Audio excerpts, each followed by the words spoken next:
The air in the conference room was thick with disdain, the kind that clung to the polished mahogany table and the tailored suits of the 23 Hawthorne family members gathered like vultures. Abigail Harper clutched the crumpled $5 bill in her trembling hand, her voice breaking as she whispered, "My husband left me $5. Laughter erupted, sharp and cruel, slicing through the sterile silence. Her 6-year-old twins, Sophie and Ethan, pressed closer to her, their small hands gripping her navy dress, their wide eyes darting nervously across the room. Well, sneered Vincent Hawthorne, her late husband Daniel's younger brother, his voice dripping with venom. Looks like Daniel finally saw through his little fortune hunter. Abigail's chest constricted. 3 months had passed since Daniel's sudden heart attack, and this was how his family chose to honor him, by humiliating her in front of their children. She'd always known they despised her, the small-town barista who'd somehow won their golden son's heart. But this was beyond cruelty. It was a calculated assault. Perhaps, rasped Margaret Hawthorne, the family matriarch, her eyes glinting with malice, this will teach you that marrying above your station doesn't guarantee a payout. Sophie's grip tightened, her nails biting into Abigail's skin. Ethan's face crumpled, torn between confusion and hurt. They were too young to grasp the full venom of the words, but old enough to feel their sting.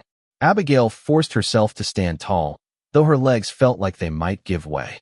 For 7 agonizing minutes, she'd endured their mockery as Daniel's relatives carved up his estate millions in primary residences, vacation homes, art collections, and business interests, all handed to blood relatives who'd never worked a day in their lives. $5, she whispered again, the words burning her throat.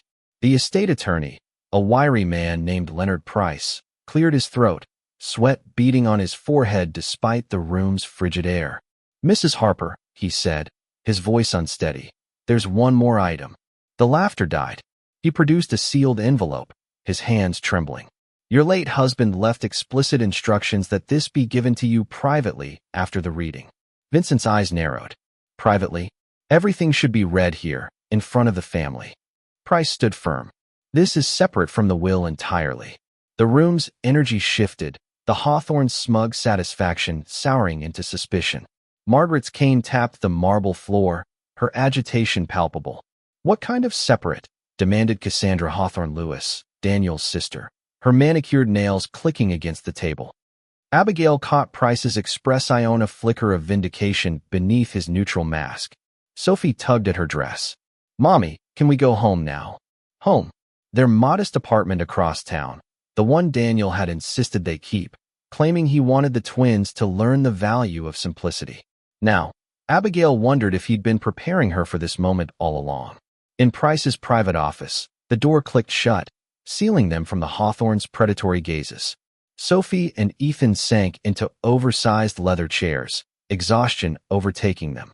Price's voice dropped to a whisper. "Mrs. Harper, your husband spent his final year preparing for this day. He knew his family would reveal their true nature after he was gone." Abigail's pulse quickened. "What do you mean?" Price's expression darkened. "Daniel uncovered things about his family in his last month's things that put you and the children in danger." He handed her the envelope. "This isn't just his final gift. It's your only hope of survival." Her hands shook as she tore it open, revealing Daniel's familiar handwriting on a single sheet of his personal stationery. "My dearest Abigail, if you're reading this, my family has shown you who they are. I'm sorry you had to endure their cruelty, but it was necessary for you to see the depth of their corruption. The $5 isn't random. Check the serial number against the combination for Safety Deposit Box 2847 at First National. Inside, you'll find everything you need to protect our children. Trust no one from my family. Trust Price completely. I loved you enough to spend my final year building walls they can never tear down. Forever yours, Daniel. P.S. Tell the twins their daddy's greatest treasure was watching them grow into the beautiful souls they're becoming." Tears broke free, blurring Abigail's vision. She thought of Daniel watching the twins play in their tiny living room, his face soft with wonder. Price handed her tissues, his scarred hands betraying a past far rougher than a lawyer's life suggested. "Daniel discovered their plans 8 months ago," Price said, glancing at the twins to ensure they couldn't hear. "It started after Vincent's comments at Sophie's 6th birthday. The memory hit like a fist. Abigail had been cutting Sophie's mermaid cake when Vincent, reeking of bourbon, pinned her against the counter, his hands gripping her waist.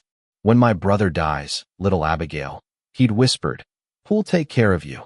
We'll make sure you and those brats don't crawl back to whatever dive bar Daniel found you in." His fingers had left bruises she'd hidden for weeks. She'd told herself it was just the alcohol talking, but Daniel had installed cameras the next day, capturing everything. Price pulled out a tablet, showing a video from 3 weeks before Daniel's death. Vincent sat at Daniel's desk, speaking to someone off-screen. "The problem is the wife and those kids," he said, swirling brandy. "Daniel's talking about leaving everything to Abigail if something happens to him." A woman's voice, Margaret's, replied, cold and precise. "That cannot happen." Cassandra added, "Dr. Larson says the Digitalis treatment should take effect within a month if we increase the dosage." Abigail's blood turned to ice. Digitalis, Daniel's heart medication. The pieces clicked together with horrifying clarity. They hadn't just planned to steal his money, they'd murdered him.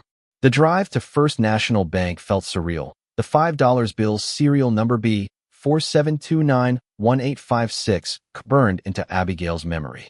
The twins dozed in the back of Price's sedan, unaware of the danger closing in. The safety deposit box revealed a new reality. Manila folders stuffed with property deeds, stock certificates, bank accounts, and evidence of the Hawthorns' crimes: money laundering, political corruption, ties to organized crime. A folder labeled insurance made Price's face grim. "This could take down half the political establishment in 3 counties, he murmured, photographing each page. As they left, he warned, "The moment we walk out, you're in real danger." The countryside shifted to wilderness as they drove an hour into the mountains, turning onto a gravel road marked private property.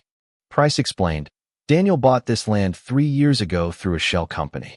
It's been waiting for you since you married him." The trees parted, revealing a breathtaking home of stone and glass, nestled into the hillside. Gardens bloomed around a courtyard. A stream wound past a playground built into natural rock. Solar panels gleamed, and wind chimes sang with the breeze.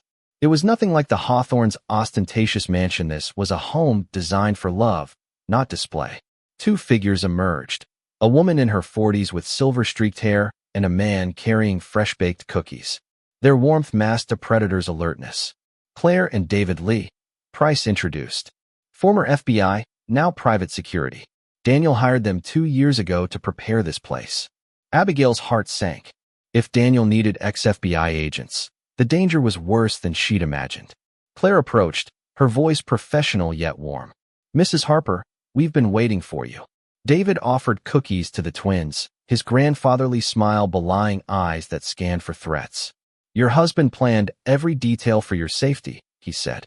Abigail clutched the $5 bill, now damp with sweat. "They told me Daniel's businesses were failing, that medical bills ate his savings." Claire's expression hardened. "Daniel was worth $200 million when he died, all transferred to trusts for you and the children. The Hawthorns' documents were forgeries." The world tilted.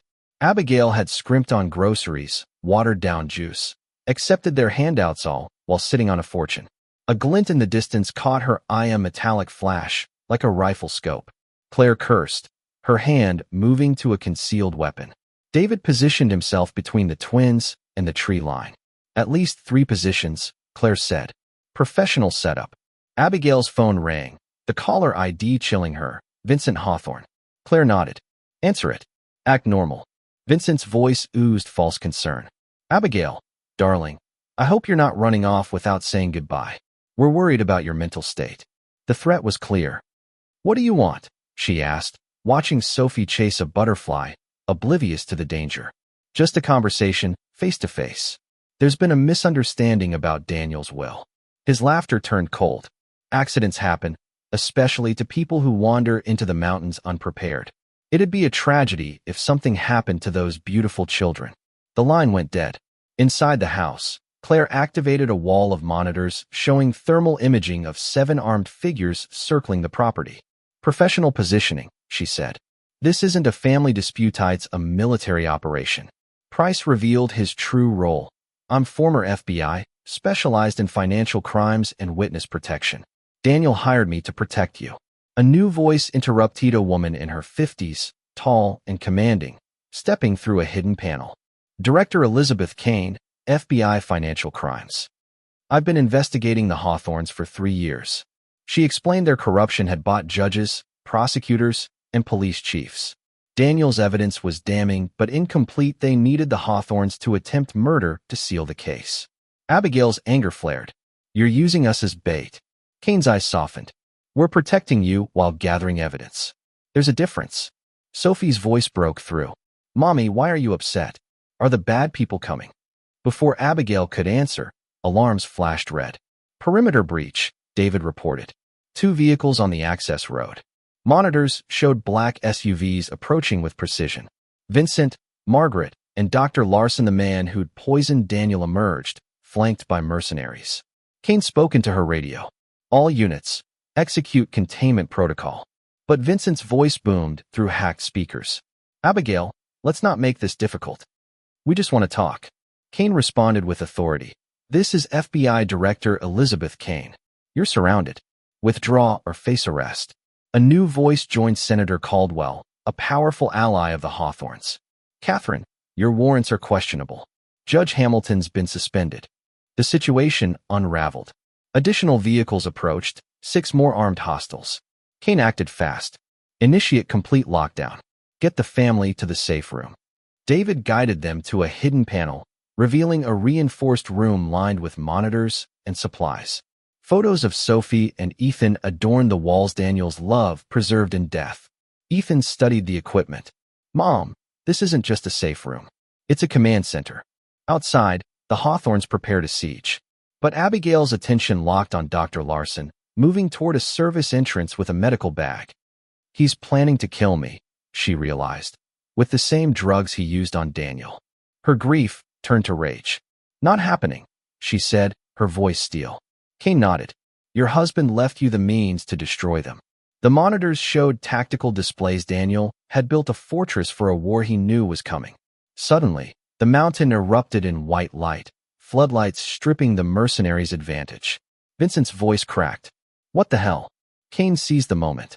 Game over, Vincent. But Larson was inside, using access codes to a hidden medical suite Daniel had built for his treatments.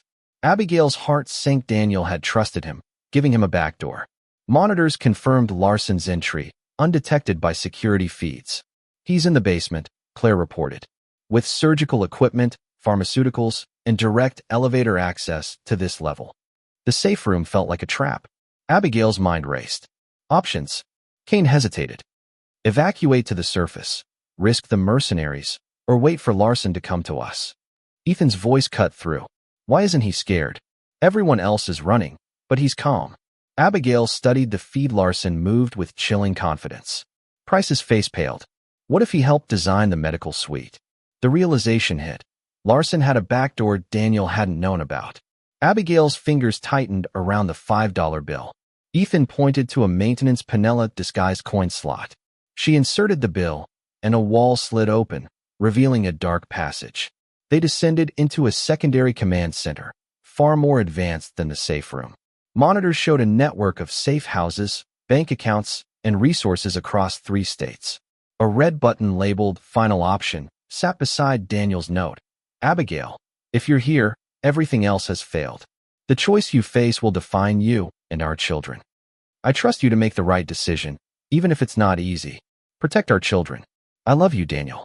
The schematics revealed an avalanche system to bury the mountain, including escape pods for Abigail, the twins, Kane, and Price, but none for the FBI agents outside or the trapped Eagle 3 team.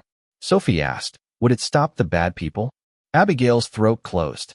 Yes, sweetheart, but we'd go to heaven with Daddy. Ethan studied the schematics. There's a 17-minute delay. We could escape, but not the agents. Vincent's voice crackled through stolen comms, now laced with desperation. Abigail, you've trapped us all to die. She responded, I've trapped murderers with their victims. Justice works itself out. But his next words shook her. Daniel killed Sumania Hit and Run, a young mother, 5 years ago. He married you out of guilt, Abigail, to balance the scales. The name Jennifer Larson, Dr. Larson's wife, surfaced.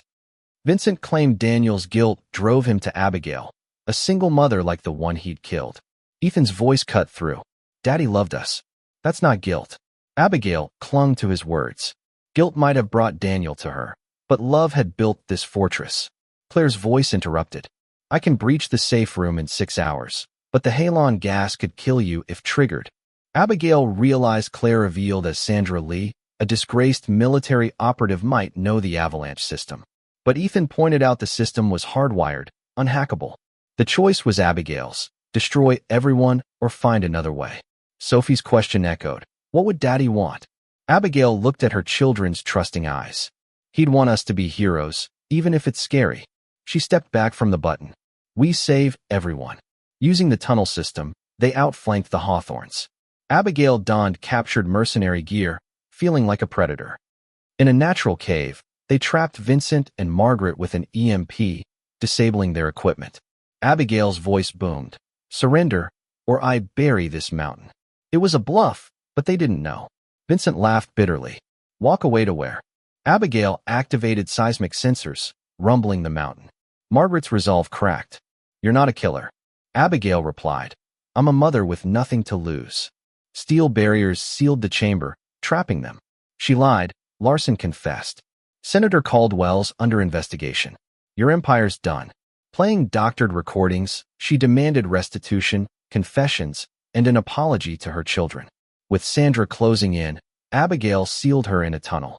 Military helicopters arrived. Daniel's distress signals had summoned them. 6 months later, Abigail founded the Harper Foundation, using the reclaimed fortune to support single mothers and fight corruption. Sophie and Ethan, junior advisors, carried their father's legacy. The $5 bill hung framed, a symbol of resilience. At her old diner, Abigail left it for a young waitress with a note. This is the beginning. Trust yourself. You're stronger than you know. As hope kindled in the waitress's eyes, Abigail knew Daniel was smiling. Another story was beginning, proving the smallest inheritance could change the world.